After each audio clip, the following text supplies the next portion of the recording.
ಅನ್ನ, ಬಟ್ಟೆ, ವಸತಿ ಇದಕ್ಕೆ ಶ್ರಮಪಟ್ಟು ದುಡಿಯುವ ಎಲ್ಲ ಜನರನ್ನು ಕಾರ್ಮಿಕರು ಅಂತ ಹೇಳಿ ಕರೀತಾರೆ.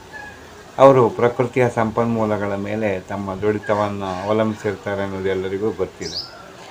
ಆದರೆ ಇದೇ ಕಾರ್ಮಿಕ ದಿನದಂದು ಒಂದಿನ ಮಾತಾಡ್ತಾ ಗುರುಗಳು ಹೇಳಿದ್ದು ನೆನಪಿದೆ. ನಿಜವಾದ ಕಾರ್ಮಿಕರು ಯಾರು ಗೊತ್ತೇನ್ರೋ? ಈ ಪಂಚಭೂತಗಳು ಅಂತ ಹೇಳಿ ಇದಾವಲ್ಲ, ಗಾಳಿ, ಬೆಳಕು, ನೀರು, ಮಣ್ಣು ಅಂತೆಲ್ಲ, ಅವು ನಮ್ಮನ್ನು ಶತಮಾನಗಳಿಂದ ಕಾಪಾಡ್ಕೊಂಡು ಬಂದಿದೆ, ನಮಗೆ ಜೀವವನ್ನು ಕೊಟ್ಟಿದೆ. ಅದಲ್ವೇನ್ರೋ ನಿಜವಾದ ಕಾರ್ಮಿಕರು ಅಂದರೆ ಅಂತ ಕೇಳಿದರು. ಅದಕ್ಕೆ ಪ್ರಾಚೀನ ಕಾಲದಲ್ಲಿ ನೋಡಿ, ನೀರನ್ನು ಹಾಳು ಮಾಡ್ತಿರಲಿಲ್ಲ, ಮರಗಿಡಗಳನ್ನು ಹಾಳು ಮಾಡ್ತಿರಲಿಲ್ಲ, ಮಣ್ಣನ್ನು ಹಾಳು ಮಾಡ್ತಿರಲಿಲ್ಲ. ಸ್ವಾರ್ಥ ಇಲ್ಲದೆ ಅದನ್ನು ಕಾಪಾಡ್ತಿದ್ರು. ಅವುಗಳನ್ನು ತಾವು ರಕ್ಷಿಸಿಕೊಳ್ಳೋದ್ರಿಂದ ತಮ್ಮ ರಕ್ಷಣೆಯೂ ಆಗುತ್ತೆ ಅಂತ ತಿಳಿದಿದ್ರು. ಇದಲ್ವೇನ್ರೋ ನಿಜವಾದ ಕಾರ್ಮಿಕ ದಿನದ ಅರ್ಥ ಅಂತ ಕೇಳಿದರು. ನಮಸ್ತೆ.